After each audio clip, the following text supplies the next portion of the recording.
Welcome to the Deep Dive. You know us, we love getting into fascinating topics, and today, well, we're diving into the world of the paranormal. Ooh, spooky. It is spooky, but also super interesting. Oh, for sure. We're going to be looking at Todd Chapman's Paranormal Bedtime Stories, which is a collection of first-hand accounts of, well, all things paranormal. so think ghosts, cryptids, UFOs. Even the power of the mind. Yeah, all that good stuff. And we're not just going to be, retelling these stories. We want to dig a little deeper, right? Yeah, absolutely. Yeah. I mean, it's one thing to hear somebody say, this happened to me. But the real question is, what does it all mean? What are the connections potentially? Yeah. Is there a bigger picture emerging from all these seemingly separate phenomena? Exactly. And are there maybe underlying principles or common threads that connect these experiences? Yeah, for sure. And I think a great place to start is with the classic haunted house. Oh, yeah. I mean, everyone loves a good ghost story, but when you start seeing the sheer volume of accounts, it kind of makes you wonder if maybe it's more than just a spooky campfire tale. Yeah, you start to think, is this actually a thing? Right. And what's so interesting is how many of these stories actually share similar elements, like moving objects or flickering lights. Yeah, all those classic ghostly happenings like footsteps or, disembodied voices. Even laughter sometimes. You get the paranormal greatest hits playlist. Exactly. Which makes you wonder, is it just random occurrences or is there actually some kind of underlying pattern here? Right. And if it is a pattern, what's the source of it? Is it like some kind of echo of past events, like residual energy on a loop? Or are we talking about, conscious entities? Yeah. Could it be actual aware beings interacting with us? That's a big question, right? Yeah, it really is the core mystery, isn't it? Is this physics or is it something more sentient? Right. Is this just the way the world works or are we dealing with something more? Yeah, something more, something beyond our understanding. Absolutely. And there are some stories that really make you lean towards that something more, like that story about the couple in their new apartment and everything seems normal at first until a lighter vanishes and then they start hearing voices when they're alone. Okay, that's creepy. Right. Is that residual energy or is that messing with them? Ooh, I'm getting goosebumps already. And then there's that story about the woman who only experienced paranormal activity when no men were around. Yeah, that one's really interesting. Yeah, her father's closet was constantly being ransacked, but her mother's remained untouched. So specific. Yeah, it's like whatever was doing it was reacting to the presence or absence of male energy. Exactly. Yeah. And it makes you rethink all those ghost hunting shows. Yeah. And maybe it's not always about the location, but who's there, too. All right. And what about this one? Get this. There's a story about a priest who was accused of stealing from his parish. Oh, wow. Turns out a ghost might have been the real culprit. A ghost thief. I know, right? Talk about a plot twist. It makes you wonder how many unexplained events throughout history might actually have a paranormal explanation. It's a mind-blowing thought. Yeah. Imagine all those historical mysteries that we just couldn't figure out. What if they were influenced by forces we couldn't even perceive at the time? Right. What if we've been misinterpreting events because we didn't have the right lens to view them through? Exactly. Okay, ready for another one? There's this story about a locked gate that mysteriously swings open for one couple, but then violently repels another man when he tries to pass. It's like the gate was acting as a guardian, deciding who was worthy to enter and who wasn't. Right. And it wasn't just, some harmless spook either. This thing could actually inflict physical harm. Yeah, there was real danger there, which adds a whole new level of complexity to the whole ghost story idea. For sure. And then you have those floating lights captured on security cameras, moving in these weird dance-like patterns. I've seen those videos. Yeah, sure, it could just be a glitch. But what if it's some form of communication? Like the spirits are trying to get our attention. It really challenges our assumptions about what communication is, doesn't it? I mean, what if we're so focused on words and images that we're missing these other ways that these entities are trying to reach us? Right. What if they're speaking a language we don't understand? Exactly. All right. Let's shift gears for a sec from ghostly chills to something a bit more, furry, shall we? Oh, you mean cryptids? Yes, cryptors. Those elusive creatures of myth and legend that really blur the lines between what we know and what we don't know. The unknown. Exactly. And what strikes me about these stories is the sheer variety. I mean, it's not just Bigfoot. We're talking about a whole menagerie of strange beings. Oh, yeah. You have everything from the classic image of Bigfoot, large, hairy bipedal. Right. But then you also have reports of creatures moving on all fours, glowing red eyes, bizarre facial features. Like they're defying categorization, like they're messing with us saying, you think you know what I am, but you have no idea. Exactly. And you have those stories where the creature actually seems to be interacting with us. Like that one where a creature drops to all fours when someone whistles at it. What, like it understood and was trying to either play along or camouflage itself? Exactly. And it makes you wonder about animal intelligence. Yeah.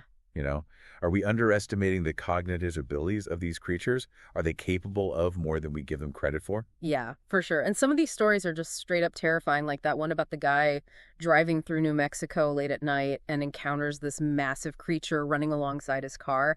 He described it as a giant wolf, but much larger than any wolf he'd ever seen. And of course, it had glowing red eyes. Oh, that's nightmare fuel right there. I know, right? Talk about a road trip you don't forget. And then there's the one about someone mistaking a Sasquatch for a bear digging through a dumpster. Not exactly the majestic image we usually associate with Bigfoot, is it? Not quite. But it does make you wonder about their behavior. Are they adapting to human environments? Are they scavengers? Yeah. And are they becoming more and more common? Are we encroaching on their territory? All good questions, and the weirdness doesn't stop there.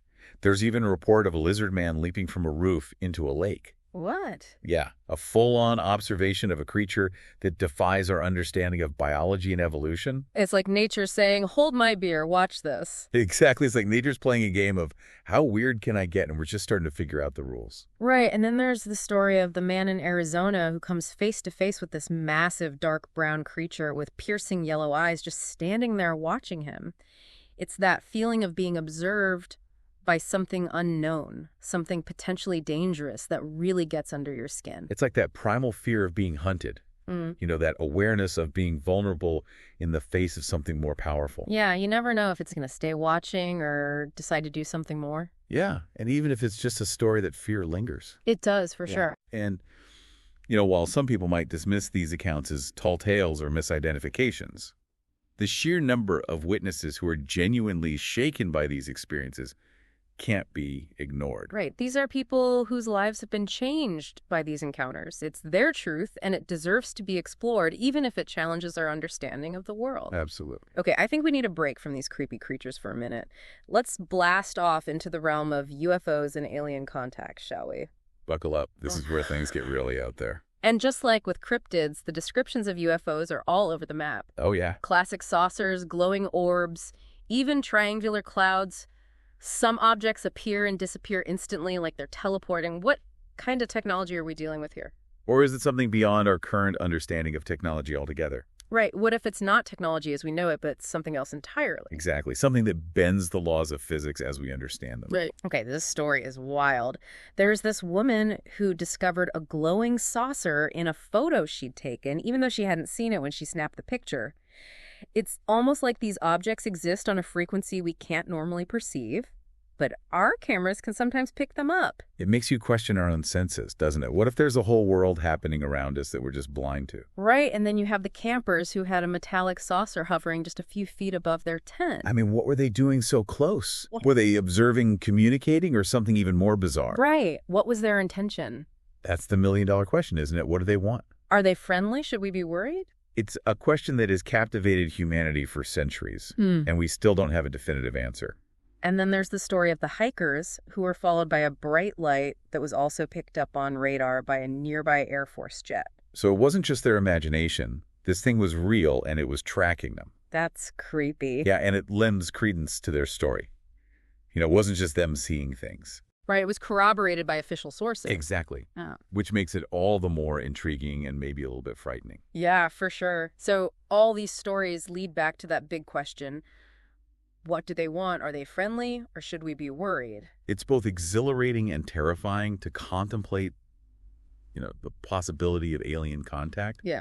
It challenges our assumptions about our place in the cosmos and raises all sorts of questions about our future as a species. Right, and it really highlights how little we actually know about the universe and what might be out there. Absolutely. We're just a tiny speck in this vast cosmic expanse, and who knows what else is out there waiting to be discovered. Okay, so we've gone from haunted houses to elusive creatures to mysterious lights in the sky, but what about the power that might lie within us? The realm of the mind, of psychic abilities, of intuition. This is where things get really interesting, don't you think? It's a fascinating shift, isn't it? We Right. go from looking for external phenomena to exploring the potential that might exist within ourselves. Yeah. Could we actually influence the world with our thoughts? Right. It's both exciting and a little unnerving. Absolutely. Like, there's this woman who claims she could see auras and sense unseen beings, and sometimes she even captures them in photographs. It's like there are layers of reality that we just can't perceive, but some people can. It really challenges our definition of reality, doesn't it? Yeah. What if there are dimensions or realms that some individuals can access or perceive while others remain blind to them? It opens up a whole Pandora's box of possibilities. It does. And then there's Todd himself. He asked a plant for a sign, and a nearby alarm was triggered as if the plant responded to his request. But when others tried, nothing happened. It suggests this link, this resonance that defies conventional explanation. With a psychic ability, some kind of energy exchange we don't understand. And then you have the woman in the library who spills her drink and claims Todd made her do it with his mind. Oh, mind control. That's some X-Files stuff right there. Right. That's where things get really freaky. It ventures into that territory that both fascinates and frightens us, the idea that someone could manipulate our thoughts and actions. Yeah, it raises all these ethical and philosophical questions. Do we have free will, or can our thoughts be controlled by external forces? A very unsettling thought. It is. Okay, I need to shake off those mind control vibes for a second. Let's take a detour into something less intense, maybe even a little romantic. Okay, I'm intrigued.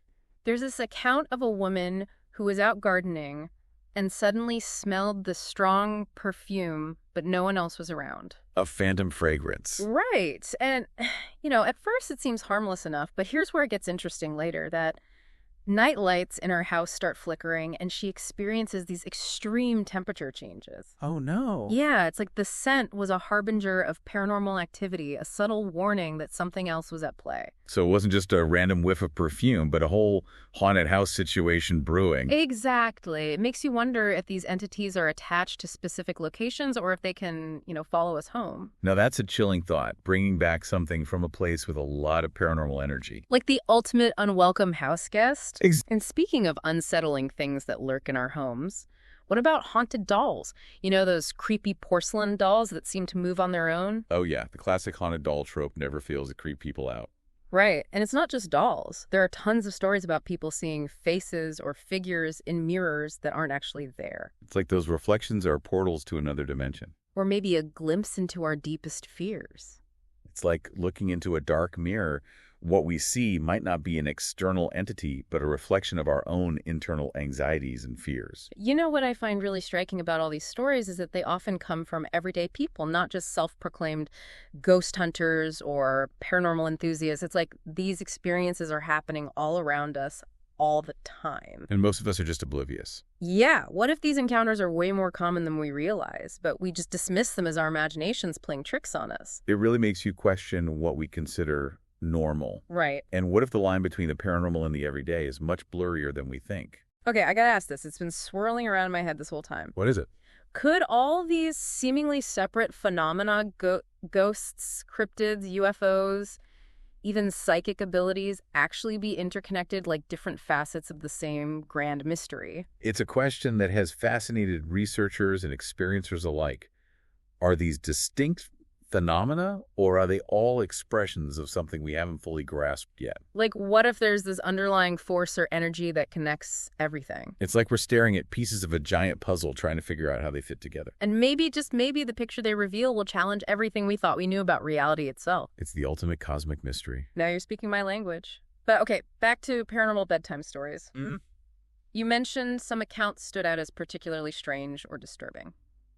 I'm ready for the deep dive into those. Oh, there are plenty.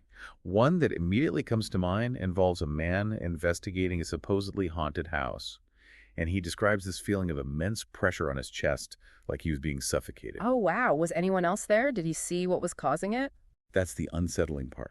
No one was visibly present. It was like an invisible force was constricting his chest. And it gets even more disturbing. Later, he discovered scratches on his body as if something had raked its claws across his skin. Whoa! An invisible attacker that's taking things to a whole new level of creepy. It's not just seeing or hearing things anymore. This suggests they can physically interact with us. Right, and it makes you wonder what else they're capable of. Exactly. It challenges our understanding of the nature of these entities. If they can exert physical force, what does that mean for our safety? Are we dealing with something malevolent, or is there another explanation? It's a question we may never have a definitive answer to. Okay. I'm officially spooked, but hit me with another one. All right, you asked for it. There's an account of a man who felt this overwhelming urge to jump from a balcony. Oh no, like he was contemplating suicide? Not exactly. Yeah. He described it as being compelled pushed towards the edge by an external force, like something was trying to take control of his body. That's terrifying. It is the loss of control over your own actions.